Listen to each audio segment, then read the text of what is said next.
Welcome back. Well, just following up on developments in different parts of the country, but this time starting off with Ebonyi State. We've got the Commissioner for Information, Uche Orji, joining us this morning. Good morning, and thank you for coming on today. Thank you very much, Emily. Well, as you are well aware, the PDP caucus in the National Assembly did petition saying, look, that the state governments and some of the officials in the state are deploying weapons. They are just targeting the opposition in the name of security, as you heard part of it in the report which we just played now. And they are not stopping at nothing. They say that all of those allegations that they have made have been chronicled over time. You heard about this. What is going on? Chamberlain, I must say that it is very regrettable and most disappointing that our representatives in the National Assembly, who of course are on the platform of PDP, could be so petty, so malicious, especially in the face of insecurity that we have faced, to begin to raise allegations that are most unfounded, most irresponsible, and most political. We, as a people of Ebonyi State, are really disappointed in that very media war against the state government at this point, that we are all together in one mood trying to tackle the issue of insecurity. And it is most appalling that it is coming from people that should have ordinarily been very responsible. I know the anchor of that group was once a governor and a senator, of course, two-time senator and one-time minister. And I know what he suffered when he was a governor. And for him to offer himself as an instrument to be a group in Abuja, to be raising all forms of alarms that are very false, it is very appalling. And I think they have to account to the people of Ebonyi State for that. But let me mention that Ebonyi State government has been doing a great deal in ensuring that we tackle insecurity, which is just a national menace that is around the entire country. Just before you proceed on that one, are you suggesting that personalities such as the former governor, who's a senator now, and then former SGF and the likes, they are just peddling falsehood? Because what they say is that the governor is arming all sorts of indiscriminate groups, cultists, because of people who refuse to defect with him to the APC, and now they are being targeted. Are those frivolous? I tell you, Chamberlain, that those political leaders, I must say, they are being very petty, and we know the cause. Before 2021, when the governor did defect to All Progressive Congress, they were together, and I know the burden they wear, the kind of burden they wear to the government. And when government defected to APC, they felt they were going to be the lord of the manor in PDP. And that was when they started to plant all sorts of lies and falsehood. Every day they dish out a press release, briefing against the government, telling lies. Now in this case, they said Ebube Agu is just a machination or an instrument in the hand of the state government to deal with opposition forces. And that is far from the truth. On the 11th day of April 2021, the governors of the Southeast, in reaction to the situation in the Southeast on abated criminalities, had to make some resolutions, one of which was to constitute Ebube Agu in the entire Southeast. And of course, to also engage stakeholders. And the governor of Ebonyi State, as chairman of Southeast Governors Forum, had to take the bull by the horn to ensure that that very resolution was really implemented. So he had to constitute Ebube Agu in the state. And these people have been doing well. I can tell you that even in this May alone, we have had a lot of successes. I'm sure you are hearing about that. Even yesterday, when bandits tried to attack a police station, they were repelled, and I'm sure one of the bandits was got down, and we are going to get some useful information about the people that are actually are masterminding that act. And I can say also that even within this month, that the attempt to also to attack a bank was also repelled. And in that case, some people were arrested, information was given. Who are the persons that are doing all of these things? The Ebube Agu people are there gathering information, liaising with the stakeholders to ensure that the information is given. So with the formation of Ebube Agu in Ebonyi State, we are beginning to see results, and that is because of the collaboration. And so I don't see where people who don't have concern. You can see that they have never had any press briefing to say that they sympathize with the people of Ebonyi State, or even that they are in support of the position of government in tackling criminalities in the state or even in the nation. And so that is why I said it is appalling that they could be politicizing security. It is very dangerous. It's a bad omen. You see a lot of social media falsehood are being peddled. We have also done our intelligence and we saw that it is coming from them. It is part of their plot, but then I give it to them, they lack vision because they have got no people who are really working for the state government. Well, at the moment, they also say that this group has been armed and inaugurated under the guise of Ebube Agu. But if you say that they are, the Ebube Agu is collaborating, who are they collaborating with, and how do they supervise those who have been armed to ensure that they're not misused? Yeah, the truth of the matter is that if you look at the formation of Ebube Agu, the constitution of the membership and the selection process, you will see that it's people-oriented based on recommendations by traditional rulers, town union leaders, stakeholders in the various communities.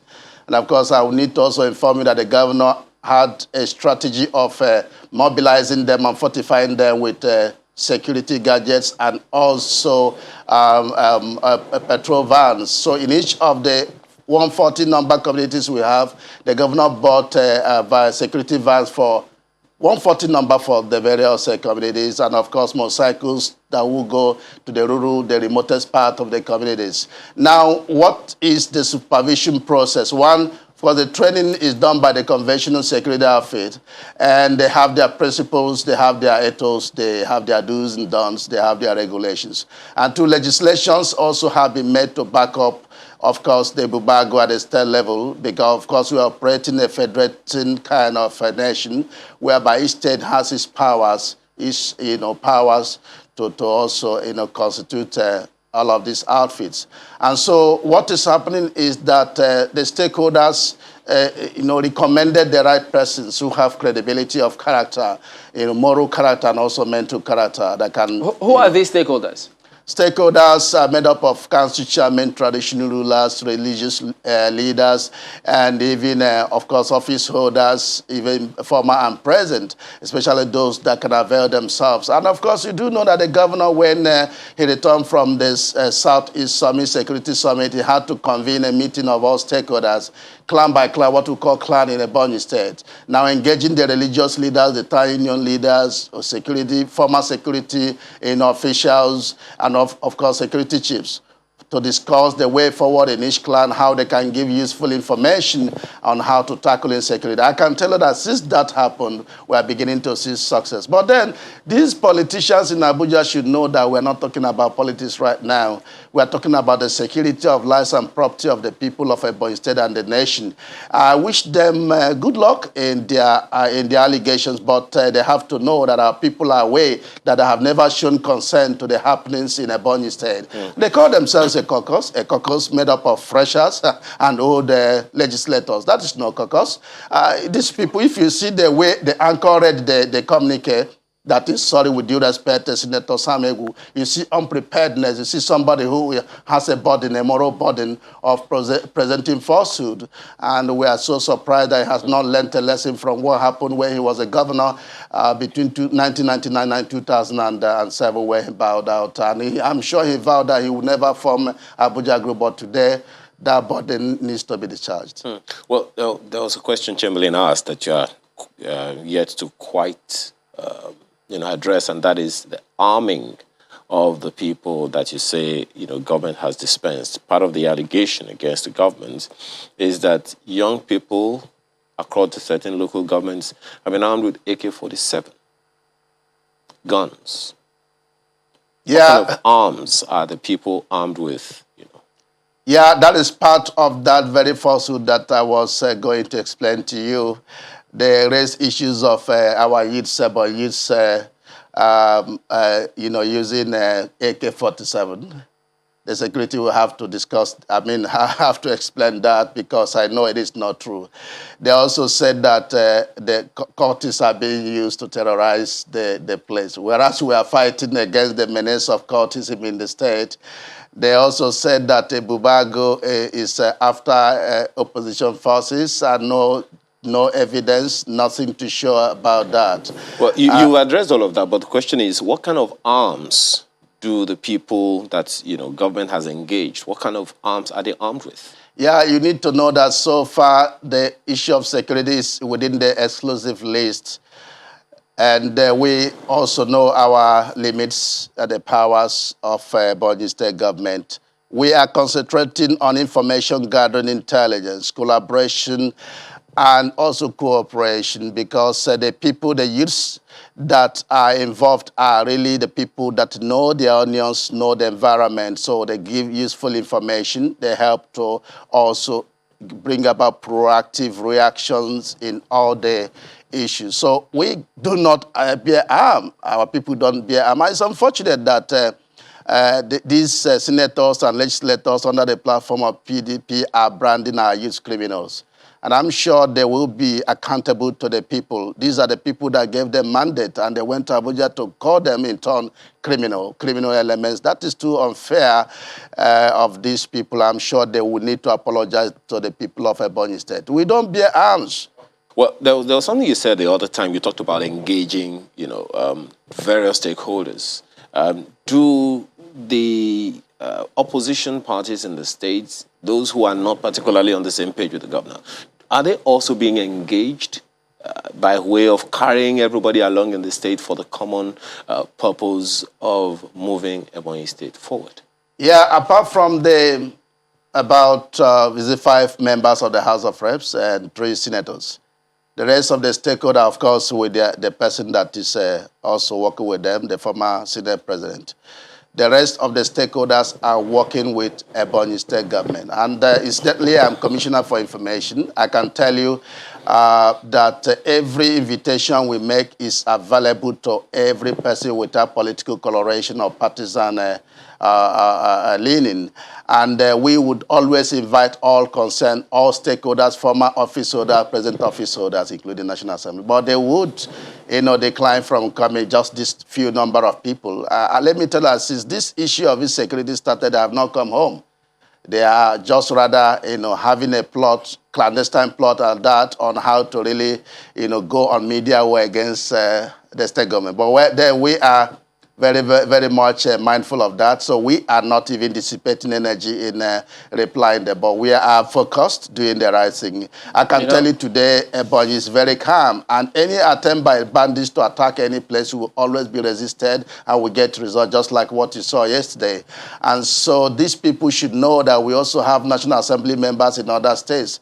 And all of these people have been very moody, talking about how to sort the problems in their place. Nobody has gone on air to begin to attack their government. I tell you one thing, Senator Sam Egu's community one time, through his boys, raised a false alarm that a group of people that were wearing army uniform attacked and abducted, or rather kidnapped. Well, it came to be that it was his town leaders that had issues within themselves over land dispute.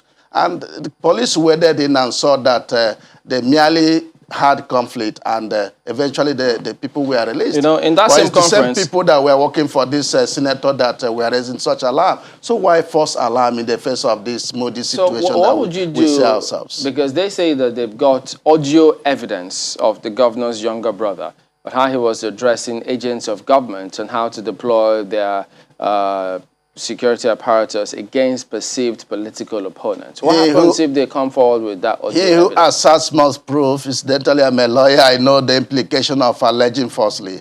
And we are waiting for them. Let them go and prove all those allegations that they are making in the pages of newspaper. We have security agencies that are doing their work, and I think that security matters are not even meant to, to be addressed in the pages of newspaper. as a first port of call, except for the, in such a way, manner that it can help the public in also guiding against insecurity. All right, so hopefully when they do come up with that part, because all these allegations, you say that they can substantiate them, but if they then come up and say, look, because they went beyond saying they've got audio evidence, they equally said we've got pictorial evidence of the development center activities, some of them clutching guns as well. So what happens if they come up with those? Yeah, I know they can be much more evil than this. By having evidence? Yeah, no, let me tell you, there was a case of a former appointee of government that had been going everywhere, sponsored by these National Assembly members under the platform of PDP, has been going everywhere. The next thing he did was to, from what I'm seeing, to organize for an alleged abduction. From abduction, they call it kidnapping, but we know the ingredients of kidnapping and ingredients of abduction. Now, the same people that raised alarm that this boy was abducted, they were the first to raise alarm. There was no report at the police. They were also the first people that raised alarm that the boy has been released. They saw him being abducted. They saw him being released. They went on air from Abakaliki. They went to Enugu to address press. They didn't go to police. And so why is it that they were the same people that saw him being abducted, the same people that saw him being released? And so there is more to it. They can be very, very petty, but we want to assure them that the people of Ebonyi State are wiser. These are the people who have been given a mandate and they could not deliver, and the people are waiting for them to come back and get the automatic ticket in PDP, which is what they are heading for in 2023. That nothing more, nothing less than that they are looking for automatic ticket in PDP. They will be given, but then our people are waiting to tell them that we are wiser. Is this an indication that all of those development plans to engage or provide job opportunities or environment for youth in Ebonyi State is not going as planned? Indeed, it is going as planned. My governor has been a very proactive leader. When we had NSAS issues, the federal government met and said each state should engage the youths by way of summit or conference or dialogue. The governor became the first to do it. It was a very robust 7-day summit, and we discussed issues on how we can engage the youths, including mainstreaming of the youth in national politics. Now, no any other state has done that. Others are still yet to do that. Now, after the 11th April summit in the whole of Southeast, held in Owerri, the governor became the first to really implement the resolutions. And again, I can tell you that the governor has also approved 3 billion naira for empowerment of our youth and women under what we call NSAS Empowerment Program. And these are programs that are ready to be harnessed and assessed by our youth and women, except that we needed to lower the tempo of insecurity, which is actually what is garnering attention now from state government. I'm sure, very sure that with all the facilities government has curated, by the time they will begin to function, including the shopping mall that we have, that we will engage the youth with, including the national market that we have, including the airport, international airport that we are building that is getting to about 60% completion, we will engage all of these youths. I want to tell you one thing. Government also believes that we cannot do industrialization alone. We need to create environment and invite or attract investors. And we are beginning to have a number of them. We have a pharmaceutical company that is investing $5 million US dollars in Ebonyi State. We have another company that is coming on Thursday. We're going to sign an agreement with that company. All is geared towards ensuring industrialization. And when our people are kept busy, all of these situations will be solved naturally. Our governor believes not in militarization in the face of insecurity, but he believes in constructive engagement, appeals and prayers to the people that are doing all of these things, and also prayers to God, because ultimately God is the answer to all of these things. So we are praying because we know everything depends on God, but we are working as if everything depends on our strategies. How many people are involved in this program that you talked about? How many people is government engaging in this project, this employment project? Yeah, if I got you right, is it the empowerment program? Yes. Of NSAS. So far, we have shortlisted about 3,000 number using women. We got Zenith Bank to do the needful in terms of looking at their bankable proposals or business proposals, and that is going on as I speak with you. But our first port of call is to get every local government have about 200 number persons who must be empowered immediately, and there is no restriction about the class of people, whether they are youths, of NSAS, whether they are civil servants, whether they are businessmen. As far as you have, got a good bankable proposal, of course, is going to be a facility, and it is going to be monitored to ensure that there is no waste. Our people are very responsible and responsive. They are people of honor and integrity. I can tell you the people believe in the efficacy of the programs, empowerment programs of our dear governor, and at all times the people are with him. Just come to Ebonyi, you'll see. In fact, if I discuss about Ebonyi with you, you will not appreciate until you take a walk to Ebonyi instead. Then that's where you seek to have a handshake with our dear governor. All right, well, we'll come back and get your concluding thoughts in just a moment. Please join us again.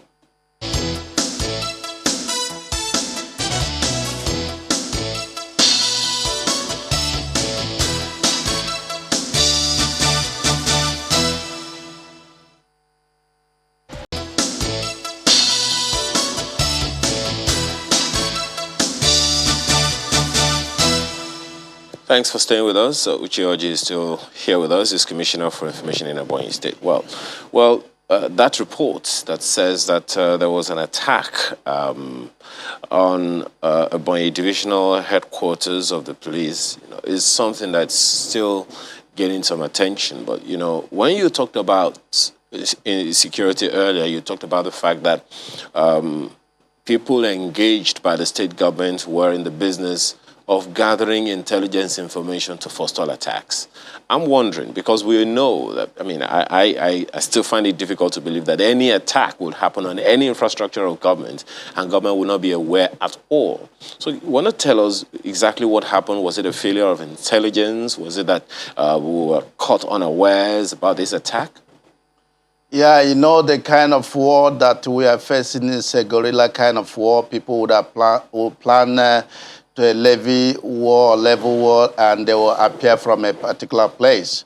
What is important is the fact that security agencies, together with Ebube Agu, were able to foil their plan, were able to repel their plan, and in the course of that, one of the bandits was got dead, and of course, some incriminating materials were recovered, including phones, and I think that is going to help security agencies in gathering more information about the modus operandi of these bandits. But what is important is that we know that we are no longer talking about criminal elements from outside. We are looking at people within the shores of the state who have got no reason at all to begin to attack public facilities. But they are doing that perhaps because they were brainwashed.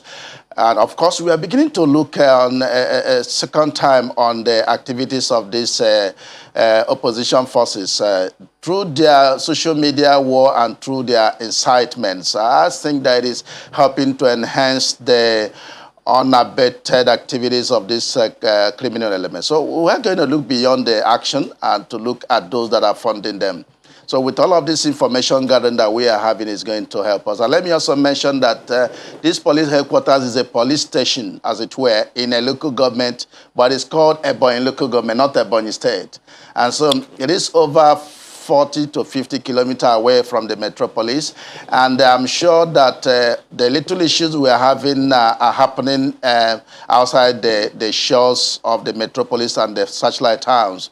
And so we are going to really deploy more efforts towards going to the hinterland to repel their plans. Well, have we been able to track what the remote causes of these myriad of attacks is? What are some of the immediate causes or remote causes that government may have found out? Yeah, I give it to them that issue of marginalization of Southeast, issue of underdevelopment and non-engagement of the youths brought about by bad leadership of the past actually could have been the remote cause of this. But the brainwashing and the unnecessary empathy and support by people who feel that they are not in the corridors of power is actually much more fueling than we think. And I think that we should have a rethink. We have to be very patriotic. Why is it that we will not begin to support establishments in their plan to ensure that we bring about we reduce insecurity in our various domains? So I think it's also an immediate cause when people are saying, go ahead, it's fine, burn, kill, do this. And look at what senators and National Assembly members from Ebonyi of PDP platform could go to say that it was when Ebonyi State attacked ESN that they started attacking back. Who told them that? ESN has not said that. IPOP has not said that. Governor's take is that we should not bring in organizations into all of this. Of course, we are aware of the principle of vicarious liability. And so whoever commits offense should go in for it. If you commit a crime, you're a criminal. Do not go to bring names that are not, that they never sent you to do anything. And that is the thinking of government. But I feel that government has been very magnanimous. We have given amnesty. If they can't lay down their arms, government will rehabilitate them and put them into a useful means of livelihood. That is the way to go. Okay. Well, there's this question we just pulled from someone who is watching right now and listening to you. That when you say that, you know, Ebube Agu, that what Ebube Agu used in repelling the attack. Well, okay. He's interested in knowing what Ebube Agu used in repelling the attack on a bank and a police station, as you mentioned earlier, because you said they are not armed. They're just for gathering information. So then how did they repel the attack? Yeah, information, of course, you know, is very critical. In this part of the world, we believe so much in the power of God.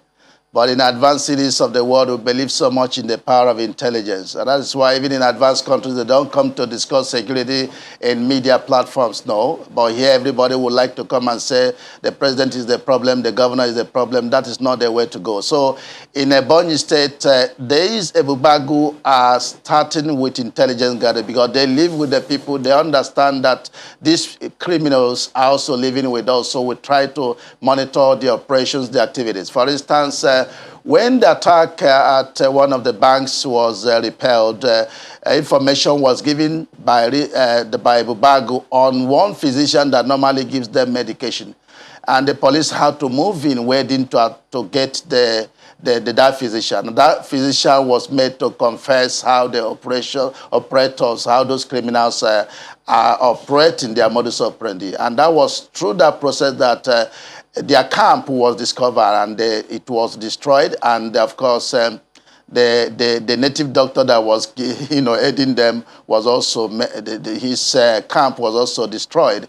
And about 3 people were gone down in the process. And of course, so many others got injury. And government is doing everything to assist the security agencies to ensure that they get to the root of all of those things. Well, Commissioner, the police release said as soon as they got there about 1,200 hours of date, driving in the vehicle mentioned, they started shooting sporadically at the policemen on duty, but were swiftly challenged and repelled. I'm asking, did they use any weapons, or it was just information that they used to repel gunmen?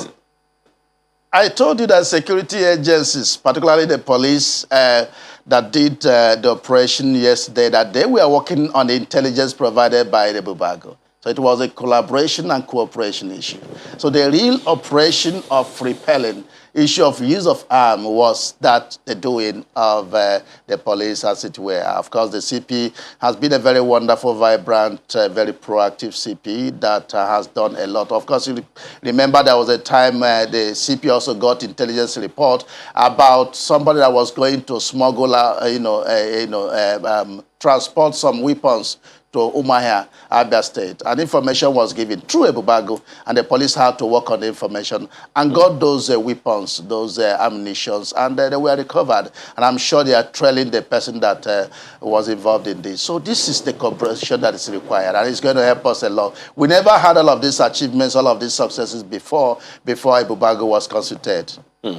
Well, well, as you spoke earlier, some of the people who are watching you right now, are suspecting that there's a lot of political undertone in what you've been talking about. In fact, one of them says, and I quote, "It'll be grave if we politicized insecurity in the polity. All stakeholders must sheath their political kimono and wear the toga of statesmanship, as collectively we can upstage these outlaws. Blame game in Ebonyi ain't going to work as it is now." How do you respond to this? Exactly. Fantastic reaction from the members of the public, and I think it's a food for thought for the people that are into blame game, who aren't even dissipating energy in those distractions. So it's for them to understand that the people are watching them, and they need to play their role. They need to be part of the security process in the state, in every state as it were, than to go into blame game and to begin to raise non-existent issues. We are talking about security of our people, and we are talking about the politics of tomorrow. Why? People must have conscience, for goodness sake. But there are those who, again, watching you right now, would like to know what you have to say about Akubara Youth Assembly, who is a group of notorious criminals. You know about them? Yeah, it is very foolhardy for anybody to begin to tag Ebonyi youths as notorious criminals. Akubara Youth Assembly is made up of the youths and women of Ebonyi State that believe in the programs and policies of Akubara. Akubara means the wealth of the governor, both the mental wealth, moral wealth, everything is for the people. And these youths are together working to ensure that the programs and policies are projected to the various communities, so that people will be aware of what government is doing, and they're also giving a lot of support, political support, and also social support to the government of the day. I want to say that it is very, very appalling that people will tag our wonderful youths as the criminals, and this is one of the outcome of our answer summit, that youth should be given their pride of place. You shouldn't be tagged criminals, and I wish them good luck. Okay. And so do we wish you, in all of the endeavors, all of the things that you're doing to make Nigeria a better place. Uche Oji, Commissioner for Information in Ebonyi State, thank you so much for your time and thoughts today. Well, back in a moment. Please stay with us.